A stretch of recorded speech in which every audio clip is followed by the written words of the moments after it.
Wah kak, ada masak-masak Jemput dia minum kopi.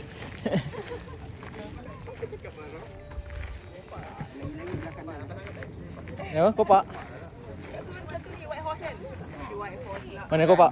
Wild Horse kan? Bukan. Kat sini Wild Horse tapi kali sama. Kira.